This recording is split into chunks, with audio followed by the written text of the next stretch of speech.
Mesdames et messieurs, bonjour et bienvenue sur Jardin Culturel. Pour ce nouveau numéro, je reçois pour vous un jeune homme qui utilise les mots et les verbes pour particulariser son art. Je vous laisse le découvrir dans le portrait. Né sous le nom d'Idrissou Abdou Gafarou, El Gaf le Pro incarne la parfaite symbiose entre la richesse de la tradition orale africaine et l'audace de la création artistique contemporaine. Virtuose des mots, il sculpte le verbe avec une précision poétique qui transcende les genres. Son parcours artistique débute officiellement en 2016. Dès l'année suivante, il rejoint l'ensemble artistique et culturel des étudiants de Parakou EACEP.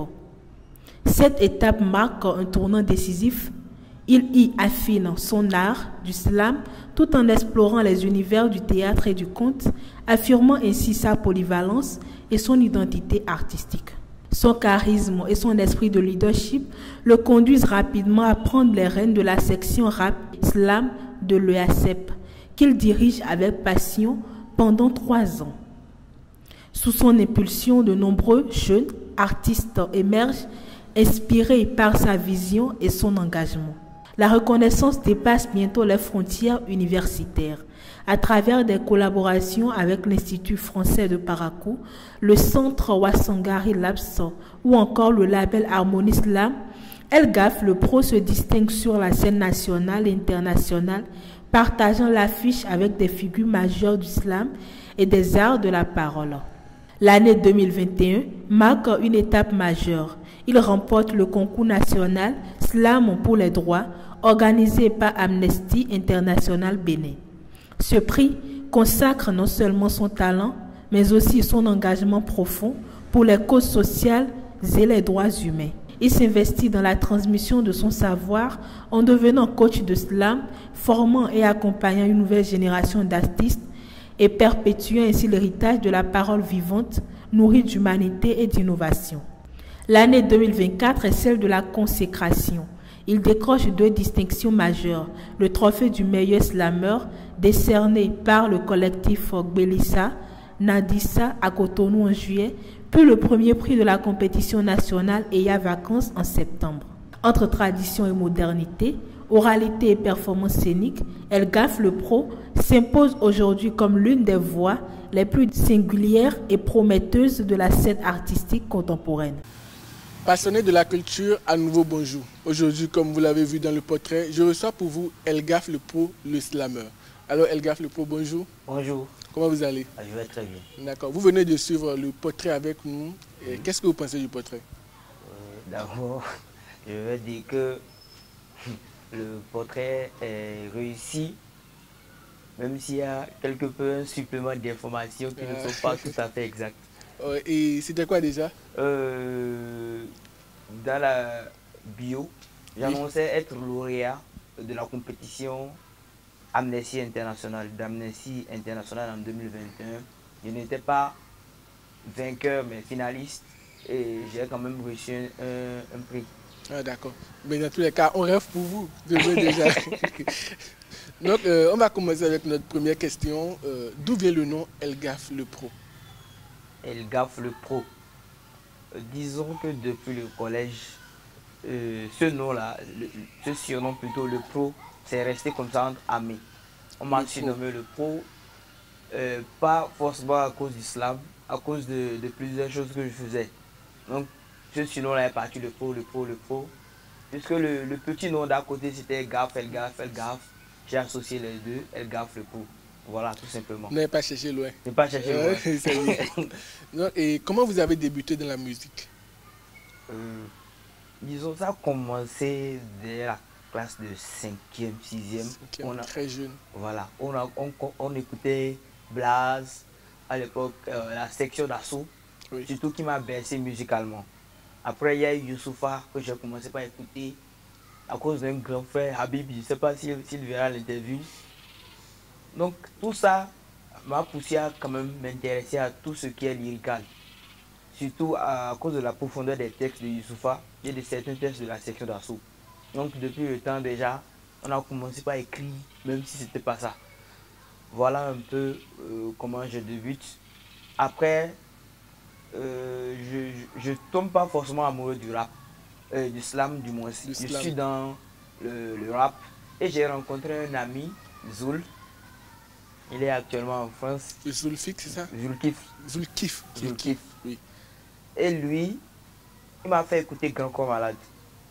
Jusqu'à la base, je suis amoureux de tout ce qui est, comment on dit ça, lyrique pur. Et j'ai découvert un autre monde par son intermédiaire. Je me suis dit, waouh, il faut que je me lance rap là, je vais laisser ça un peu et me consacrer à ceci parce que j'aime plus ça. C'est ainsi que petit à petit j'ai commencé par écrire avec lui et c'était lui mon soutien. C'est lui qui m'encourageait, il dit vas-y, oui, il dit vas-y, fonce. Ok, c'est ainsi que j'ai commencé par écrire et un bon jour, je fais une première scène, je vois que ça a plu à ceux qui étaient là et je me lance. C'est comme ça. Ça a débuté comme ça, oui. Pas forcément avec le slam. Pas forcément avec le forcément slam. Chercher à quitter quelque part. Donc, on sait que votre parcours artistique a officiellement débuté en 2016. Qu'est-ce qui vous a amené à franchir ce cap? Disons, c'est l'occasion, l'opportunité. L'occasion, l'opportunité. Oui. Parce qu'on écrivait. Écrire, c'est souvent facile, mais jouer, aller sur scène, franchement, il y a encore autre chose. Une peur là qui crispe. Donc, si je me souviens bien, c'était à l'occasion d'un congrès organisé par la SEMU, une association des élèves et étudiants. Donc, j'y étais et puisque j'avais des amis qui me connaissaient, on dit bon, on va faire quoi cette fois? J'ai dit bon, j'ai écrit un texte là. Puisqu'il y avait des slammers qui venaient, j'ai dit bon, moi-même je vais faire. C'est ainsi que je suis parti et j'ai fait ce que j'avais prévu là. Donc ce que j'avais écrit pour l'occasion, j'ai fait ça. Bon, c'était pas ça, hein. C'était pas trop ça, mais c'était les débuts. C'était les débuts. C'était les débuts. Donc après ça, on n'a plus laissé. Vu que j'ai commencé, j'ai dit il faut aller jusqu'au bout. Il faut aller jusqu'au bout. Voilà. À un moment donné de votre carrière, vous avez dirigé la section rap R&B Islam de l'UA7. Oui. Qu'est-ce que ça faisait d'avoir une responsabilité étant encore jeune, étant encore, si on peut le dire, débutant? Je vais dire que c'est l'un des points marquants de ma vie, pas de ma vie artistique. Parce que quand on vous confie un poste, l'objectif c'est tout faire pour que ça réussisse. Et il y a des contraintes là qu'on ne voit pas en tant qu'artiste. Parce qu'en tant qu'artiste, tu écris ton texte, tu performes et la vie continue. Mais quand tu es chef, tu es appelé à diriger les gens. Donc il faut, comment dire, des compétences de leadership. Tout ça, on a été obligé d'apprendre sur le tas. Vu qu'on t'a nommé, on a eu confiance en toi, il faut quand même faire des preuves. Donc c'était une expérience enrichissante. Voilà. Et vous-même, est-ce que vous êtes fier d'avoir dirigé cette section? Est-ce que vous voyez que vous avez réussi ce qu'on vous a confié? Je dirais oui, vu que les fruits sont là. Les gens que j'ai dirigés aujourd'hui, quand je les vois, je suis content parce que je vois qu'en son temps, on avait travaillé. Oui. En son temps, vous avez travaillé. Oui. Et on revient un peu à vous-même. Comment vous trouvez l'inspiration pour l'écriture de vos textes? Est-ce que c'est le Aziza, comme le disent certaines personnes, ou bien vous voyez de la nature simplement, ou bien vous voyez juste les plantes et l'inspiration vient? Bon, pour moi, l'inspiration, le déclic, ça peut venir de nulle part. Peut-être j'ai entendu une phrase de quelqu'un, je supprime une conversation, ou bien je vois quelque chose et je commence par écrire. C'est comme ça. Il n'y a pas quelque chose de particulier. Néanmoins, si par exemple j'ai un contrat de prestation, d'écrire sur telle chose là, c'est différent. Je dois réfléchir comment. Non, là, il y a plusieurs paramètres qui entrent en jeu. Mais si c'est juste écrit, franchement, ça vient de nulle part. On écrit seulement. Et combien de tests vous avez déjà à votre actif actuellement? Ça, je ne peux pas dire que je connais le nombre exact. Et une estimation? Une estimation, on va dire dans la centaine. Waouh! Oui. Vous avez de l'inspiration, hein? Ah, c'est très bien. Et quels sont les tests qui vous ont marqué vous-même? Bon, il y a un texte intitulé La limite. La limite. Oui. Et il y a un texte qui n'a pas officiellement de titre, mais que j'affectionne particulièrement, et un autre que j'avais fait lors de la compétition d'Amnesty internationale pour les droits humains. Je pense on veut bien écouter La Limite. La Limite. Oui. C'est un texte assez long, mais je pense qu'on va voir ce qu'on peut faire dedans. Ok. Donc, La Limite. J'aime voir les mots danser près des précédents, formant une danse cédant et brisant n'importe quelle barrière. Grâce aux mots, même le timide que je suis a pu sauter des barrières. Car les mots n'ont pas de limites, même si les limites ont des mots. Mode de division des mondes, elles sont nos démons. La limite est une limite et pas que dans sa définition. La plupart du temps, elle nous situe des finitions.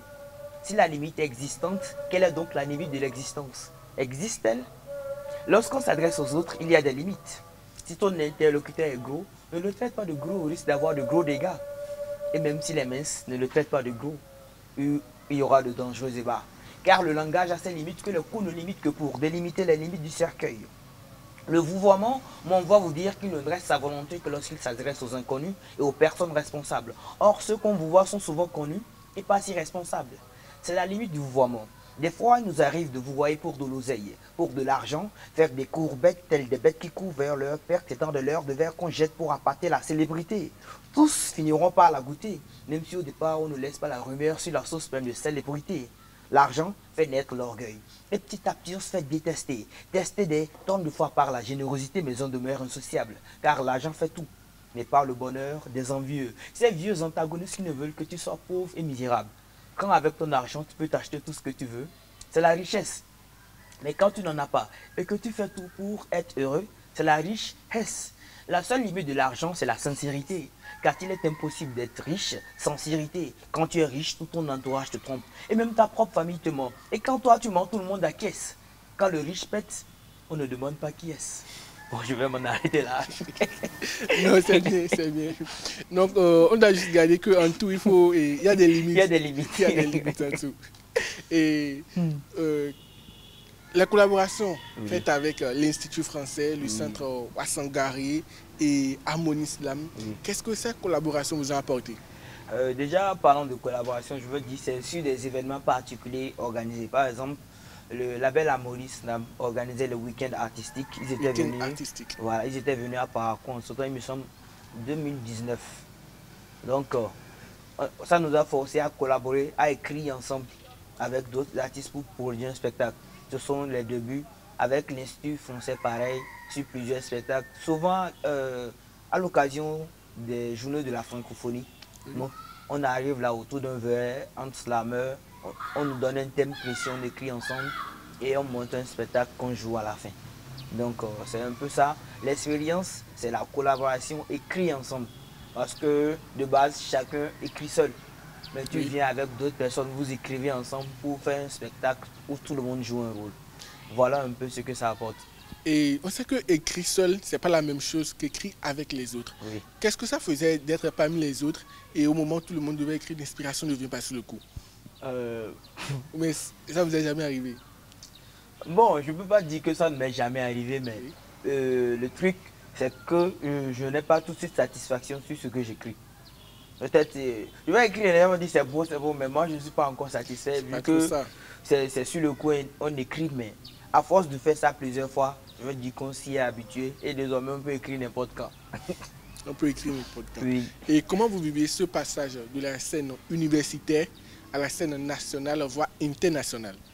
Disons que de base, à l'université de Parakou, quand on prestait, au tout début, les gens n'aimaient pas.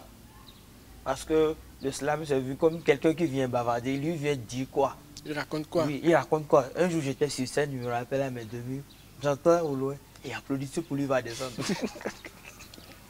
J'ai entendu ça, il dit, donc ça nous a forcé à revoir notre manière d'écrire pour forcer ce public-là qui n'aimait pas le slam de base à aimer.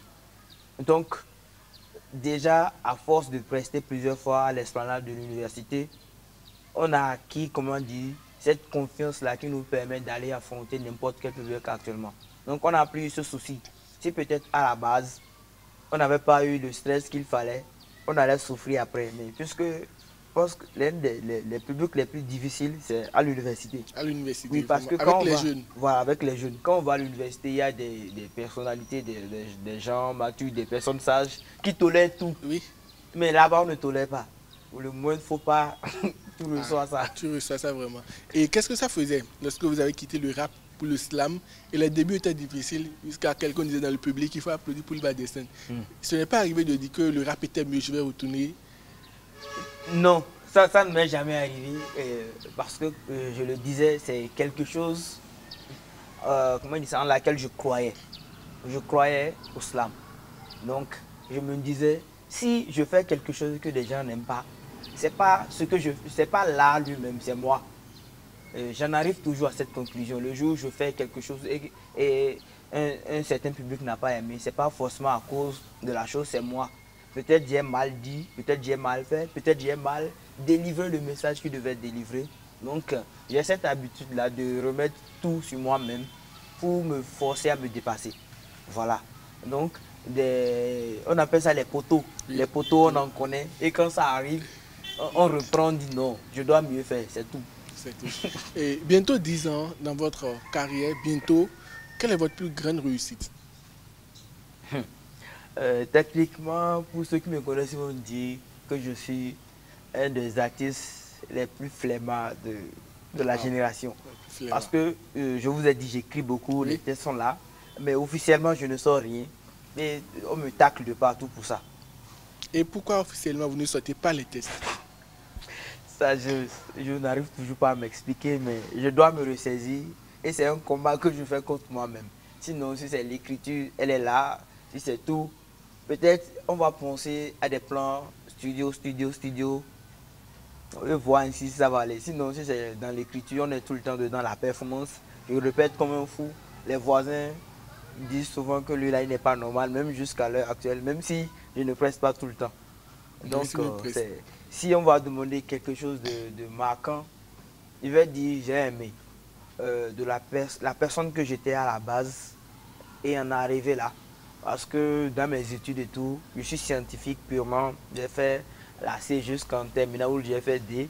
Et aujourd'hui, être quelqu'un qui joue avec les mots, moi-même je me félicite, je me remercie pour ça. C'est peut-être ça l'accomplissement. C'est peut-être ça l'accomplissement. Oui. Et quelle est votre relation avec les autres slameurs? On peut citer Onakoti, Rabbinique, ou le nom ne vient pas, mais quelle est votre relation avec les autres slameurs? Bon, Darken Onakoti, lui, c'est... Bravo. Oui, Bravo, Darken Onakoti, ce sont des collaborateurs. Bravo, en son temps, il a initié, comment on dit ça, le samedi slam dans 63 Sangari. Et on y allait chaque samedi, chaque dernier samedi du mois. On écrivait et on jouait, on prestait entre nous slameurs. Donc il y a eu ce genre de collaboration. Et récemment, il a eu son concert. Oui. Et on était ensemble, on a presté ensemble. J'étais à ses côtés pour son concert. Bon, Darken Onakoti, lui, c'est devenu un frère d'une autre mère. Vu que c'est le slam qui nous a unis, mais c'est parti au-delà. Et avec lui, on a travaillé, il y a plusieurs projets qu'on a fait ensemble. Il y a un qui est sorti, on a posé un studio. Et partout où on fait ça, les gens réclament toujours. C'est un test qui a été fait en langue. Lui faisait en Jitamari ou Otamari et moi en Bariba Dedi. Donc, je pense qu'avec lui, il y a plusieurs collaborations en cours et on va découvrir. On va découvrir. Oui. Et Rabbinique? Rabbinique, lui, comment dire, en son temps, il était venu dans la section Rap R&B Islam de l'UACEP. Bon, en ce temps, je n'étais plus dirigeant, mais je venais là en tant que coach.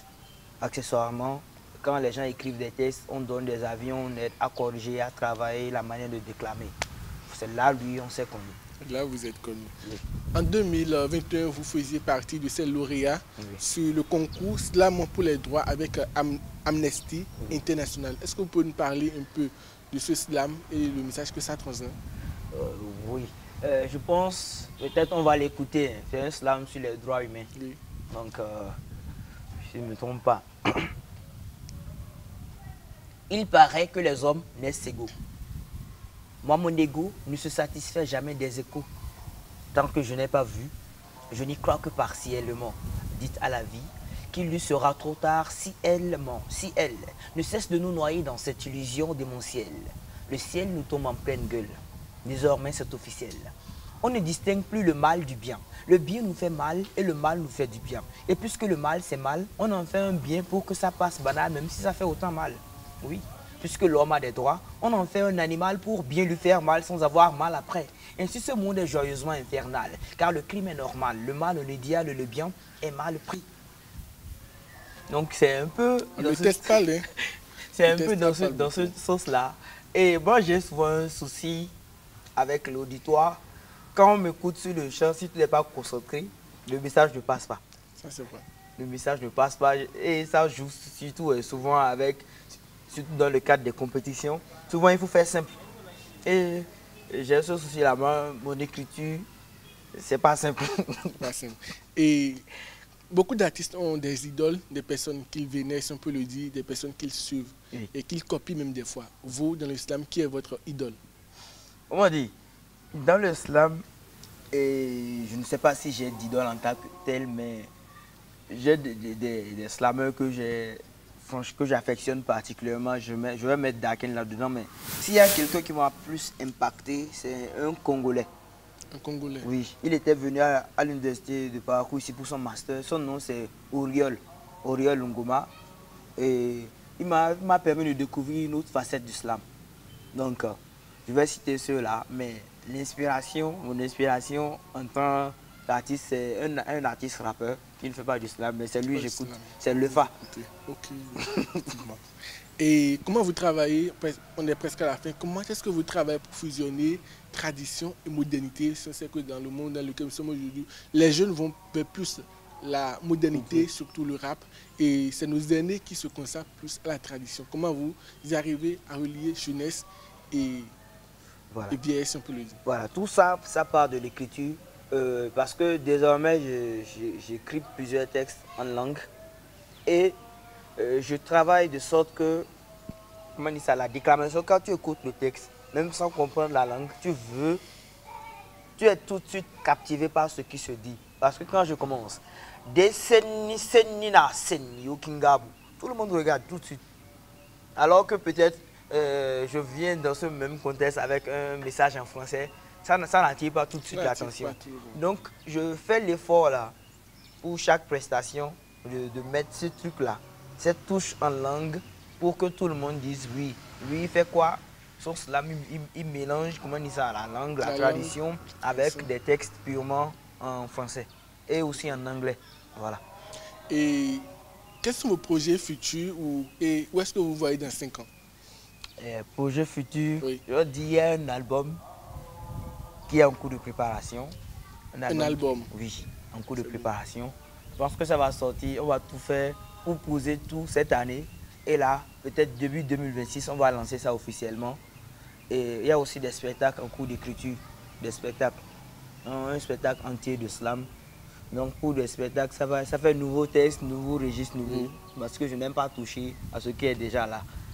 Et donc d'ici 5 ans, je me vois, disons loin. Dans les scènes purement internationales pour prouver ce que le Bénin vaut slamement parlant. Parce que, comment on dit, on n'arrive pas à extérioriser, comment on dit ça, nos talents. Particulièrement au Bénin, on a ce souci-là de façon générale, qu'on prenne rappeur, slammer ou peu importe le domaine. Mais le but, c'est de travailler de telle sorte que les autres sachent que oui, il y a de la matière au Bénin. Il y a de la matière au Bénin. Voilà. Et fin de notre émission, comment est-ce que vous pouvez parler de Elgaf le Pro en une phrase? Elgaf le Pro, pour ceux qui me côtoient, ceux qui me connaissent, ils diront c'est la folie à l'état pur. La folie à l'état pur, un peu comme la jungle. Voilà. C'est aussi un fou. Voilà, donc la folie à l'état pur. Donc, Elgaf le Pro, c'est de la folie à l'état pur. Oui. Merci Elgaf le Pro d'avoir accepté notre invitation. Ah, je vous en prie. Chers internautes des AE Télé, on était avec Elgaf le Pro. Merci de nous avoir suivis et à très bientôt.